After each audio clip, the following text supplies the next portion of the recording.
ZZZZZZZZZZZZZZZZZ. Where do you think we should go to find the sky wool? Oh, I'm not sure.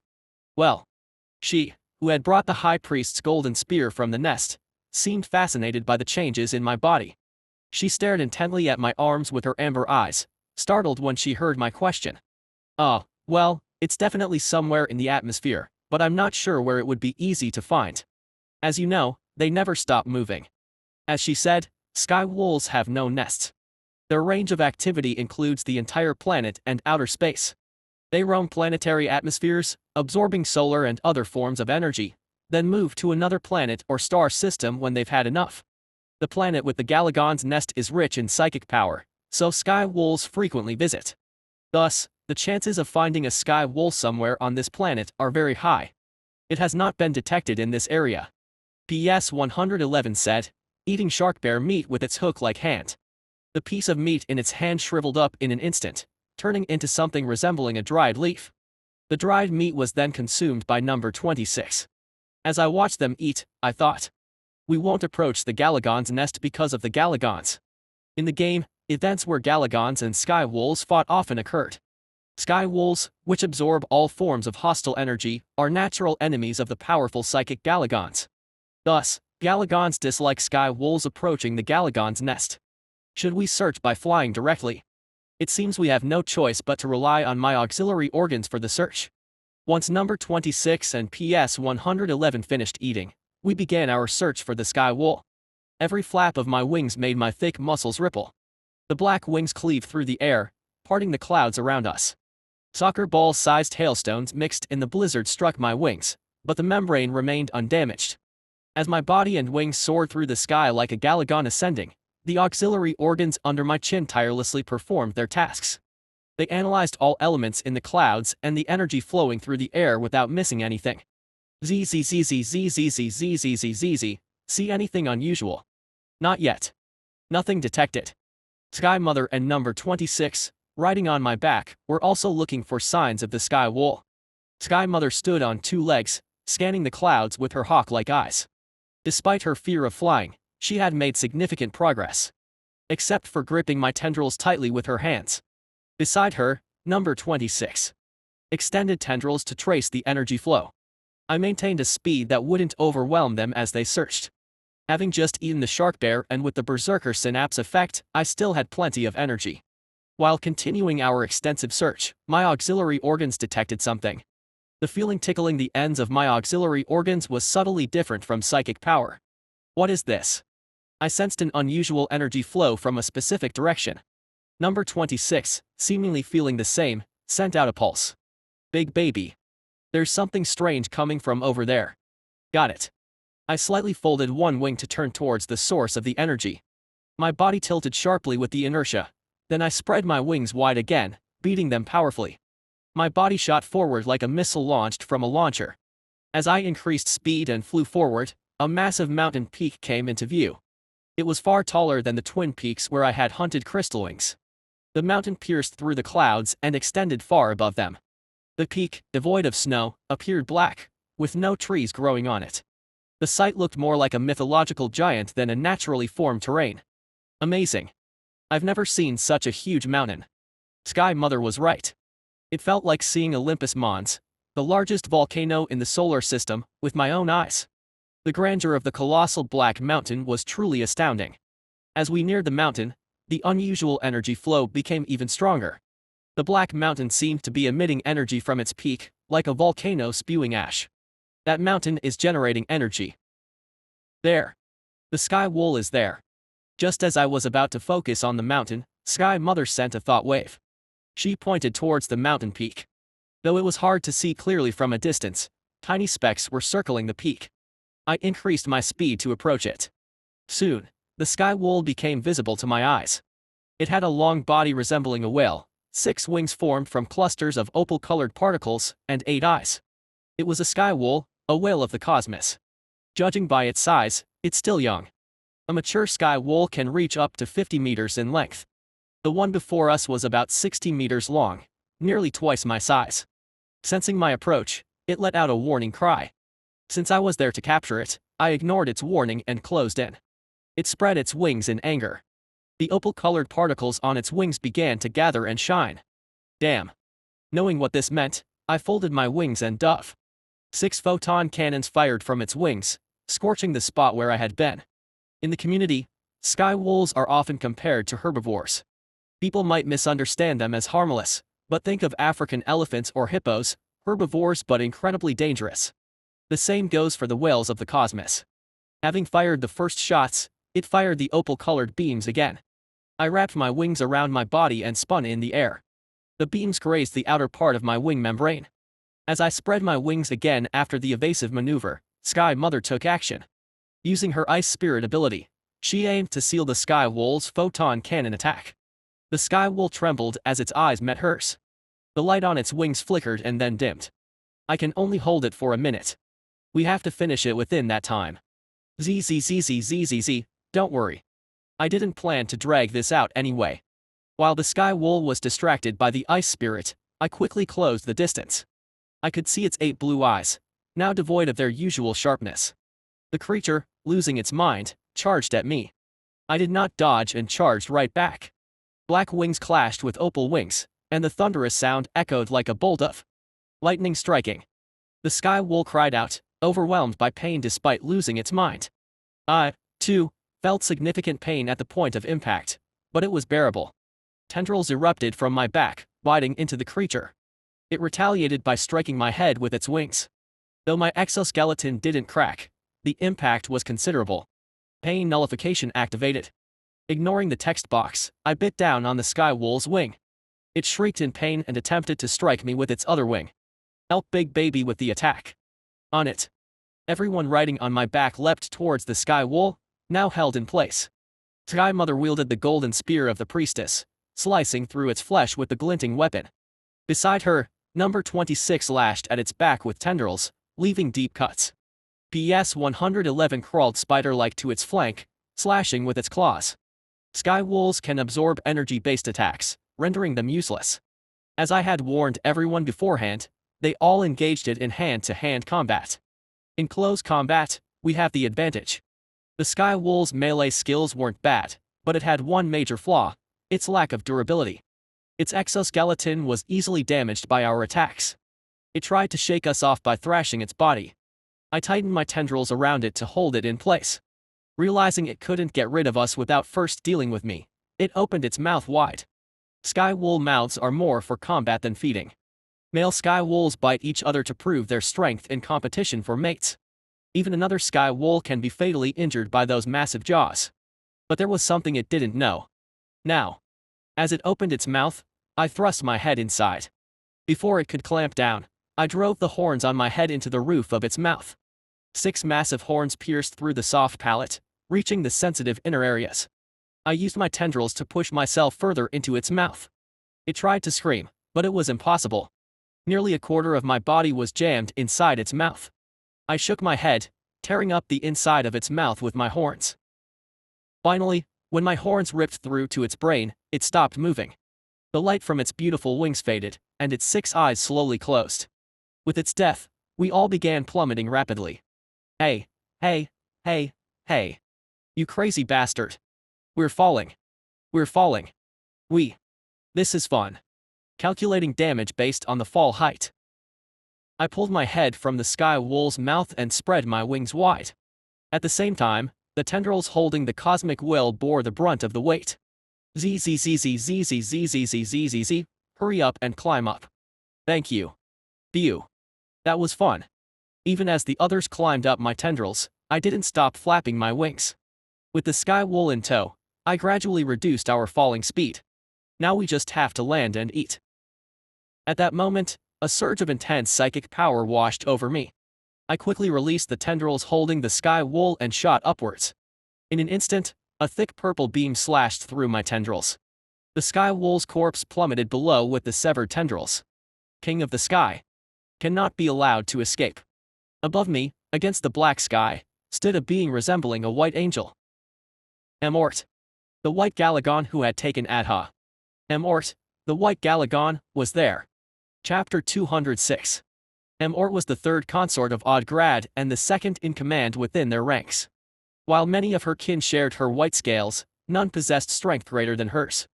Her formidable power allowed her to hunt the diverse creatures inhabiting this icy star. Among those who met their demise from her breath, there were beings worthy of being called kings. However, the Sky King was a particularly troublesome adversary for Galagon. He soared through the skies, devouring the very energy that her precious kin needed to survive. Even when she was with the Odd Grad pack, the Sky King had prevented young ones from growing, a problem they encountered more than once. With her immense strength from a young age, she had teamed up with her kin multiple times to slay the king. Yet, each time a new king emerged, causing further trouble. They seemed to come from the sky above, from the realm where the stars reside. Though the Sky King had been a persistent nuisance, he eventually stopped seeking out her kin. Instead, he lingered around the mountain near the Star Garden. That mountain emitted a strange energy that even her kin avoided.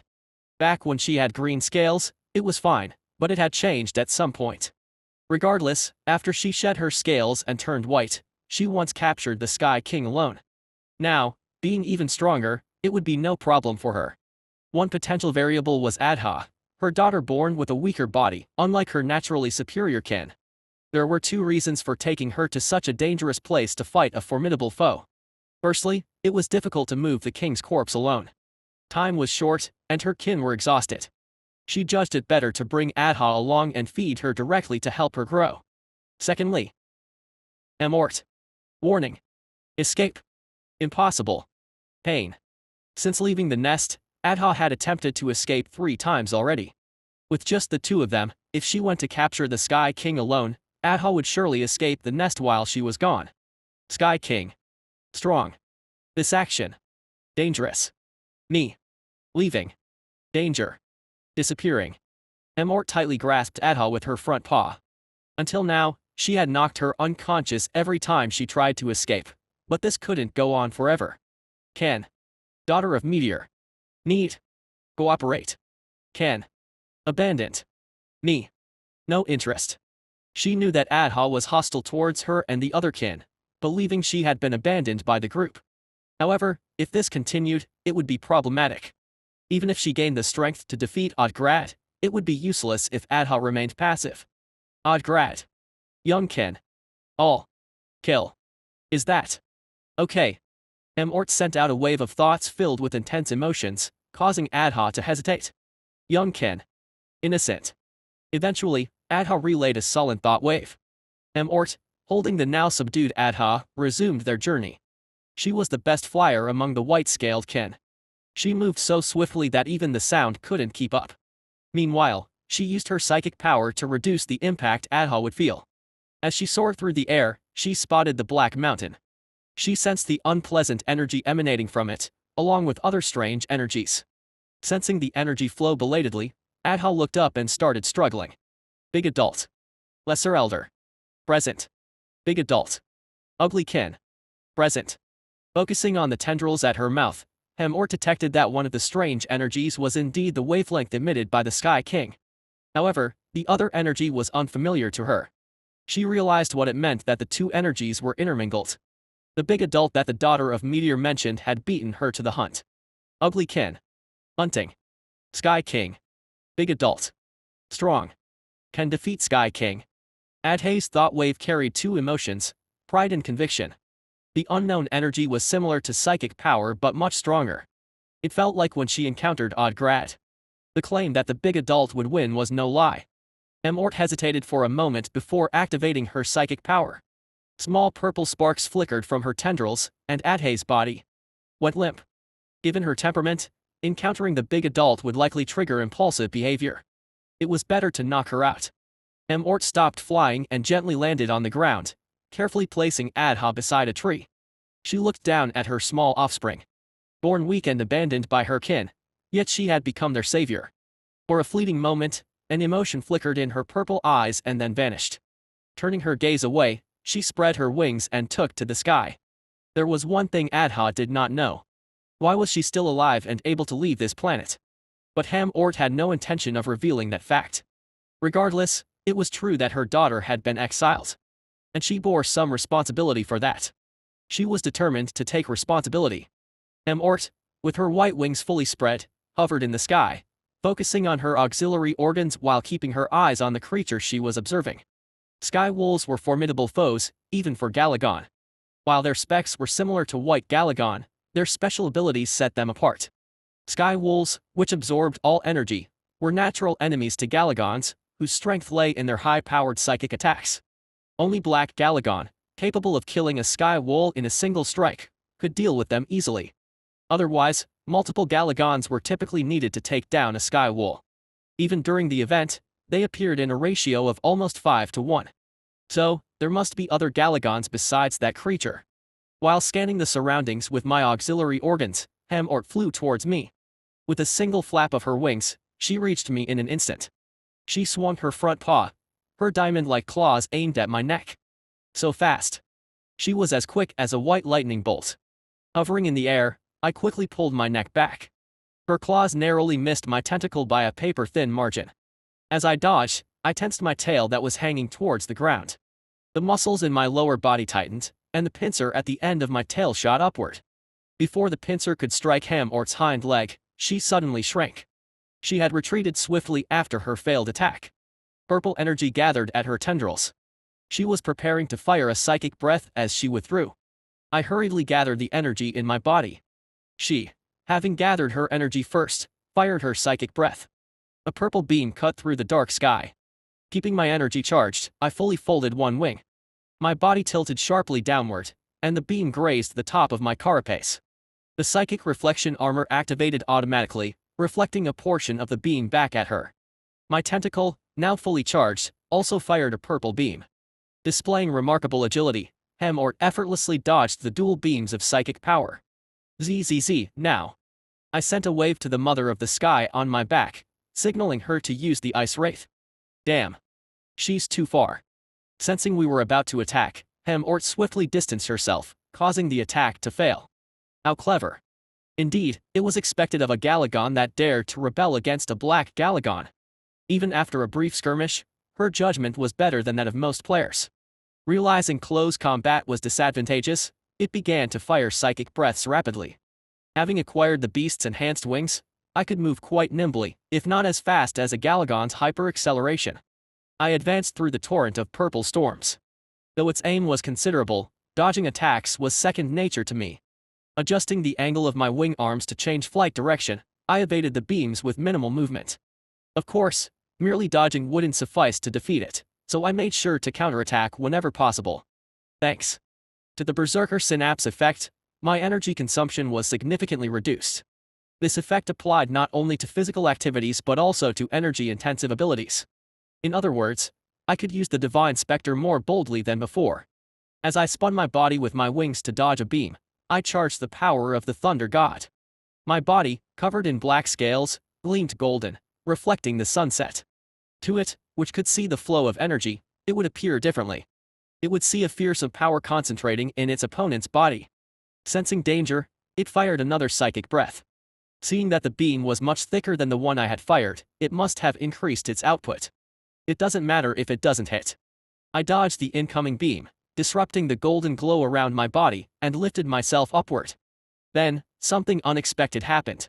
The beam, which should have passed well below me, veered and aimed straight at me. What the? The creature, which had been relentlessly changing positions to target me, was now flapping its wings without moving. Around it, psychic power spread like a vast web. It's controlling the beam. It had forcibly altered the trajectory of the already fired psychic breath. The beam, curving upward from the middle, was about to strike my abdomen. It was too late to dodge. I quickly shielded my abdomen with my combat arms. Just as the beam was about to collide, it dispersed in mid-air. What is this? In the spot where the beam disintegrated, dozens, if not hundreds, of threads of psychic power intertwined, similar to what Hemort had done. I thought it had dispelled the beam, but that wasn't the case. It was visibly shocked, indicating it hadn't expected this.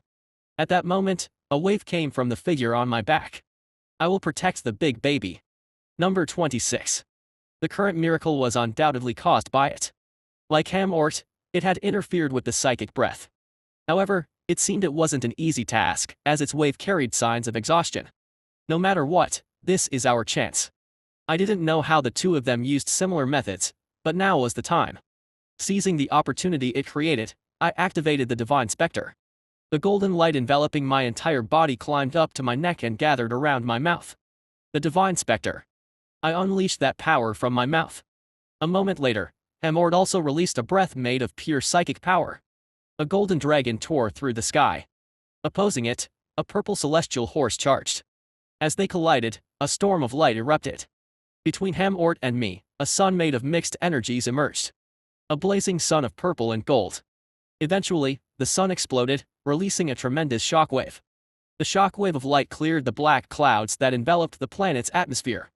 In the sky, now free of clouds, yellow lightning and purple energy spread like cracks in shattered glass. After the shockwave swept through the sky, a deafening roar followed. It wasn't so much a sound as a primal sensation, something beyond mere noise, leaving only a profound sense of numbness. The intense clash, visible even from space, didn't last long. The result was a decision victory for me. The Divine Spectre overwhelmed the psychic breath. Hamort dodged skillfully but couldn't completely avoid it. Hamort staggered in the air, with one damaged wing. Its once snow-white scales were scorched and cracked from the impact. Hamort won't be defeated.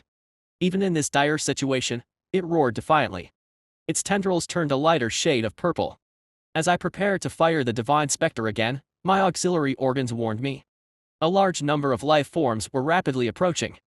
Galagons. As expected, they were all Galagons. In the clear sky, I saw 10 Galagons with green scales flying toward us. They quickly reached Hamort and began communicating. What are they doing? I thought they would attack me immediately, but they didn't. I wondered if they were strategizing, but it didn't seem that way. If only I could eavesdrop on their psychic waves, but whatever Hamort did, I couldn't sense it. Big baby, there's big trouble at the bad guy's place. Number 26, who had the best psychic tuning ability among us, overheard their conversation and relayed it to me. Big trouble. Of course, understanding what it meant was a different matter. After their conversation, they all turned and started to fly away. I didn't know why, but it was clear they were retreating. Where do they think they're going? I couldn't let Hamort, who was nearly defeated, escape. I couldn't miss the chance to capture an apex. As I aimed the Divine Spectre at their backs, Hamort sent a psychic wave to me. Daughter of the meteor is below. What? To prevent danger. I brought her. If late, she will die. Hurry. Go. Crazy. The moment I understood what she meant, my body moved on its own. What? Meanwhile, Hamort and the green Galagons had left. It seemed like she sent another psychic wave before leaving, but I had no time to focus on that. To think they'd use her as a threat. I had thought it was necessary to protect the Galagons, and I believed Adha would be safe because she was their child. But I was wrong. I folded my wings back and dove toward the ground.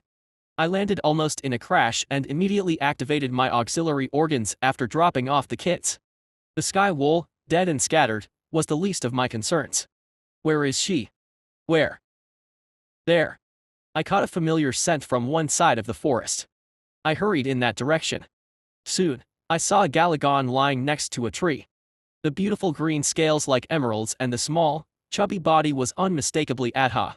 As soon as I spotted her, I generated a symbiotic spore. If her life was in danger, as Hamort said, I needed this. Just as I was about to attach the spore to the seemingly lifeless Adha, she suddenly lifted her head. Big one. ZZZZZZZZZ, are you okay? Big one. Glad. She jumped up and clung to me, rubbing her head affectionately. She looked completely unharmed. Could it be?